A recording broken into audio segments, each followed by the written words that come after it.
Okay, आता आपण sexual transmitted disease बघितले, STDs, सिफिलिस आणि gonorrhoea. Now we have to study about infertility. आता इनफर्टिलिटी म्हणजे काय, तर एखाद्या जोडप्याला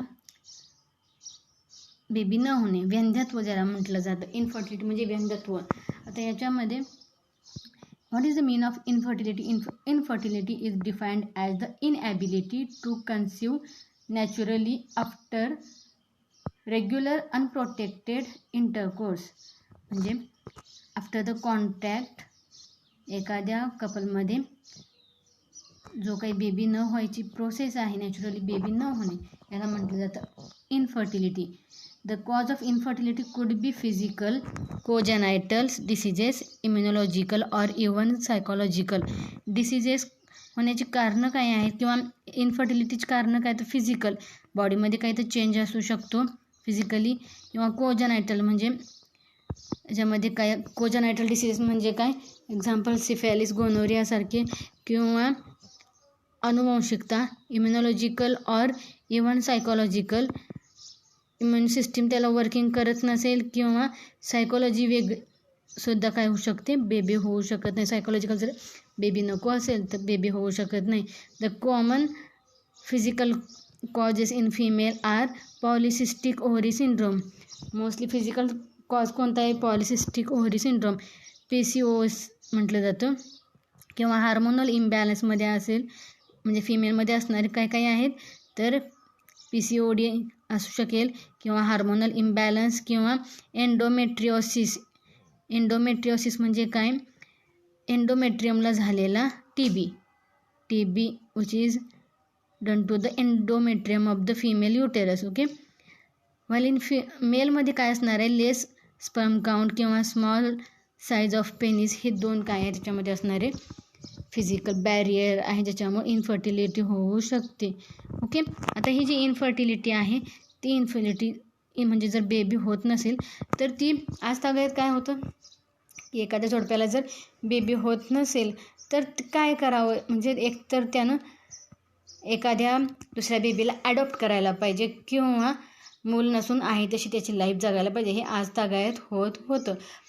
ह्याच्या अगोदरपर्यंत जी आपल्या हे बाकीचे जे काही आता तुम्हाला दिलेले पॉईंट्स आहेत, हे याचा शोध जोपर्यंत लागला नव्हता तोपर्यंत ह्या टाईपचे ॲडॉप्शन किंवा बी चाइल्डलेस ह्या टाईपचा हाच पर्याय त्यांच्यापर्यंत होता. पण आज काय झालेलं आहे, इनफर्टाईल जे काही कपल आहेत ते कपल काय करू शकतात, स्वतःचं चाइल्ड किंवा चिल्ड्रन्स घेऊ शकतात, किंवा with the help of drug, test tube baby, artificial insemination, किंवा IUI, सरोगेट मदर, ह्या टाईपची जे काही प्रोसेस आहेत ह्या प्रोसेस करून एक किंवा एकापेक्षा अनेक बेबींचे ते आईवडील होऊ शकतात. मग त्यातलेच आपल्याला हे पॉईंट बघायचे. पहिलं आहे IVF, इन व्हिट्रो फर्टिलायझेशन. आता याच्यामध्ये काय होत असतं, इन व्हिट्रो फर्टिलायझेशन त्यालाच म्हणलं जातं टेस्ट ट्यूब बेबी ज्याला म्हणतं. It is a process of fertilization where an egg is combined with the sperm outside the body in the test tube or glass plate to form zygote under simulated condition in the laboratory. ह्याच्यामध्ये काय होतं IVF मध्ये, तर लॅबोरेटरीमध्ये taste ट्यूबमध्ये किंवा glass प्लेटमध्ये sperm आणि egg यांचं fertilisation केलं जातं आणि झायगोट तयार केलं जातं. मग हा जो काही झायगोट आहे, झायगोट किंवा अर्ली एम्ब्रिओ जे 8 ते 16 ब्लास्टोमियरचा तयार झालेला एम्ब्रिओ हा काय केला जातो, फॅलोपियन ट्यूबमध्ये ट्रान्सफर केला जातो. म्हणजे झायगोट तयार होणे, ब्लास्टोमियर तयार होणे ही प्रोसेस त्या टेस्ट ट्यूबमध्ये किंवा त्या ग्लास प्लेटमध्येच केली जाते, आणि ती करून तो जो झायगोट आहे तो त्या परत फिमेलच्या फॅलोपियन ट्यूबमध्ये ट्रान्सफर केला जातो. म्हणजे फर्टिलायझेशन कुठं झालं, इन द टेस्ट ट्यूब. तो बेबी कुठं तयार झाला, सुरुवातीला झायगोट कुठं तयार झालं, इन द टेस्ट ट्यूब, म्हणून त्याला टेस्ट ट्यूब बेबी म्हटलं जातं. IVFद्वारे तयार होणारा बेबी म्हणजे test tube baby. It is the in vitro fertilisation, बॉडीच्या बाहेर फर्टिलायझेशन होतं म्हणून त्याला इन व्हिट्रो फर्टिलायझेशन म्हटलं जातं. दुसरं आहे ZIFT, zygote intra fallopian transfer. आता ह्याच्यामध्ये काय होत असतं, infertility treatment used where there is a blockage in the fallopian tube. जेव्हा फॅलोपियन ट्यूबमध्ये ब्लॉकेज असतील तेव्हा काय होणार आहे, मग एग तो स्पर्मशी फर्टिलाइज होणार आहे का, नाही. फॅलोपियन ट्यूबमध्ये जर ब्लॉक असेल तर एग आणि स्पर्मचं युनियन होणार नाही. मग हे अशक्य आहे मग त्या व्यक्तीला बेबी होणे. मग ह्यासाठी काय केलं जातं, जो काही एग आहे त्या फिमेलमधून काढून घेतला जातो. Egg is removed from the woman's ovary and that egg is fertilised with the sperm about the outside the body under the sterile condition to form zygote. म्हणजे सेम IVF सारखंच झायगोट तयार केलं जातं आणि नंतर झायगोट हा fallopian ट्यूबमध्ये काय केला जातो, ट्रान्सफर केला जातो. IVFमध्ये झायगोट किंवा अर्ली एम्ब्रिओ ट्रान्सफर केला जातो, तर दुसऱ्या ह्या ZIFTमध्ये झायगोट डायरेक्ट फॅलोपियन ट्यूबमध्ये ट्रान्सफर केला जातो. सेम IVF आणि ZIFT सेम आहे, फक्त ZIFTमध्ये फक्त झायगोटच असणार आहे. IVFमध्ये ब्लास्टोमियर म्हणजे क्लिवेज हे जाऊन 8 ते 16 सेलचा माससुद्धा त्या फॅलोपियन ट्यूबमध्ये आपण काय करू शकतो, इम्प्लांट करू शकतो. ओके. तिसरा आहे ZIFT गॅमिट इंट्राफॅलोपियन ट्रान्सफर. त्याच्यामध्ये काय आहे, transfer of ovum collected from a donor into the fallopian tube of another female who can provide suitable environment for its fertilization and development. आता ह्याच्यामध्ये काय होत असतं, गॅमिट इंट्राफॅलोपियन ट्रान्सफर म्हणजे गॅमिट होणार आहे. दुसऱ्यामध्ये बघितलं झायगोट, तर आता तिसऱ्यामध्ये गॅमिट.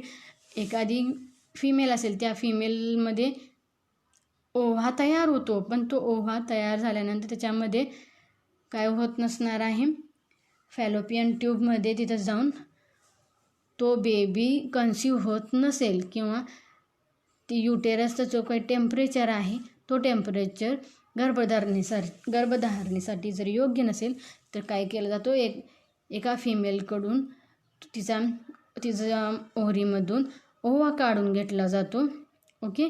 आणि तो ओव्हा दुसऱ्या फिमेलच्या फॅलोपियन ट्यूबमध्ये ॲड केला जातो आणि नंतर तिथं स्पर्म येऊन गॅमिट अँड इंट्राफॅलोपियन ट्रान्सफर होऊ शकते. म्हणजे गॅमिटच फक्त एका फिमेलच्या ह्याच्यामधून काढून दुसऱ्या फिमेलमध्ये ते स्पर्म काय करू शकतात, तिथं कन्सिव्ह करू शकतात. ओके.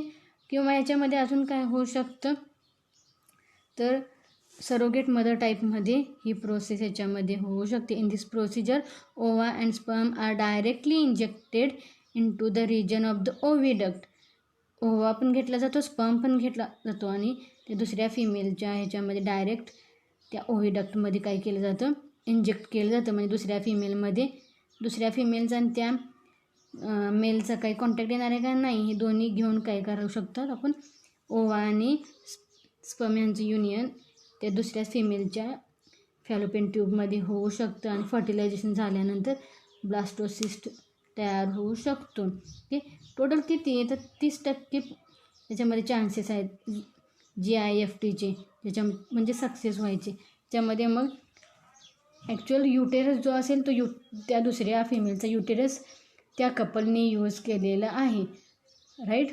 जो काही फिमेल आहे ती दुसरी आहे, ती कपलमधली फिमेल आहे का, नाही. म्हणजे त्या फिमेल आणि त्या मेलमध्ये सुद्धा कॉन्टॅक्ट होणार नाही, विदाउट कॉन्टॅक्ट ही प्रोसेस होत असते. आणि तो जो काही युटेरस दुसऱ्या फिमेलचा आहे तो तात्पुरत्या प्रमाणे घेतलेला आहे, म्हणजे भाड्यानं घेतल्यासारखं झालं. आणि ह्या टाईपच्या युटेरस भाड्यानं घेणे ह्यालाच काय म्हटलं जातं, सरोगेट मदर. ही प्रोसेस ह्याच्यामध्ये होत असते. ओके. नंतर ICSI इंट्रासायटोप्लाझ्मिक स्पर्म इंजेक्शन. आता याच्यामध्ये काय होत असतं, इन विट्रो फर्टिलायझेशन प्रोसेस जी आहे ह्याच्यामध्ये single sperm cell is injected directly into the cytoplasm of the ovum in laboratory. Here the sperm has a naturally penetrating egg. आता इंट्रासायटोप्लाझ्मिक स्पर्म इंजेक्शन म्हणजे काय, जो स्पर्म असेल तो एकच स्पर्म त्या एकपाशी जातो, एक स्पर्म असणार आहे, एक एग असणार आहे. डायरेक्ट तो स्पर्म त्या एगमध्ये जाऊन पेनिट्रेट केला जातो आणि तिथं लगेच झायगोट तयार होतं. आता याच्यामध्ये असंही होऊ शकतं, जर त्या स्पर्ममध्ये X क्रोमोसोम आहे का Y क्रोमोसोम आहे हे माहीत असेल तर तो तयार होणारा बेबी मेल आहे का फिमेल आहे समजू शकते. ही प्रोसेस याच्यामध्ये होत असते, इंट्रासायटोप्लाझ्मिक स्पर्म इंजेक्शन. ओके. नंतर आहे आर्टिफिशियल इन्सेमिनेशन.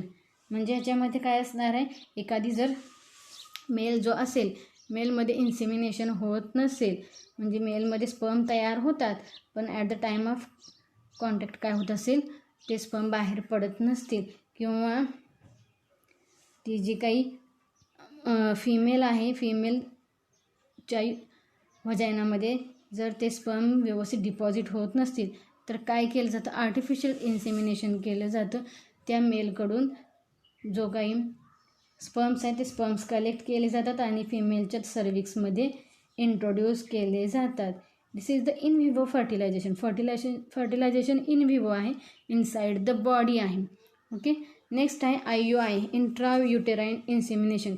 याच्यामध्ये जे काही स्पर्म्स आहेत ते स्पर्म्स घेतले जातात, स्पर्मची मोटिलिटी बघितली जाते आणि जे चांगले स्पर्म्स असतात ते चांगले स्पर्म्स त्या फिमेलच्या फॅलोपियन ट्यूबमध्ये ट्रान्सफर केले जातात. Intrauterine insemination it is a natural process. फक्त स्पर्म कॅरी करून sperm with the help of injection त्या फिमेलच्या युटेरसमध्ये सोडले जातात. This is about the IUI. Infertility जी आहे IVF, ZIFT, नंतर GIFT, ICSI, AI म्हणजे आर्टिफिशियल इन्सेमिनेशन, IUI या प्रोसेसद्वारे इनफर्टिलिटी काही करू शकतो, आपण थांबवू शकतो. ओके.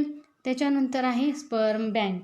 आता काही असे बँक, जसं ब्लड बँक असते, ब्लड बँक बघितली, कॉर्ड बँक बघितली, तर आता काय बघणार आहोत आपण, स्पर्म बँक किंवा सीमेन बँक म्हटलं जातं, की ज्याच्यामध्ये कलेक्ट केलेले, स्टोअर केलेले जे काही स्पर्म्स किंवा सीमेन आहेत ते आहे तशी व्यवस्थित ठेवले जातात. The semen is provided by healthy male called the sperm donor. Healthy मेलकडून जे काही सीमेन मेल ते स्टोअर करून ठेवले जातात आणि त्याला म्हटलं जातं sperm donor. The sperm are store in sperm bank by cryopreservation method. Low टेम्परेचरला स्पर्म बँकमध्ये स्पर्म ठेवले जातात.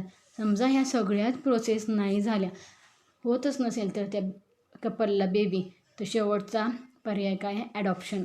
म्हणजे एखादा जो काही बेबी आहे तो कायदेशीरपणे दत्तक घेणे. मग ह्याच्यासाठी जे काही लिगली राईट्स, प्रिव्हिलेजेस, रिस्पॉन्सिबिलिटी असतात हे सगळे काय करावे लागतात, पूर्ण करावे लागतात. त्या बेबीला बायोलॉजिकल चाइल्ड म्हणून त्या कपलनं स्वीकारावं लागतं. मग हा जो काही ॲडॉप्टिव्ह पॅरेंट असतील should be medically fit and financially able to take care of the adopted child. जो काही कपल असेल ते मेडिकली फिट पाहिजे, कारण त्या बेबीचा सांभाळ करण्यासाठी, फायनान्शियल त्याच्याकडं टेक केअर करण्यासाठी एवढी त्याची कॅपॅसिटी पाहिजे. The person wishing adopt a child must be at least 21 years. जो व्यक्ती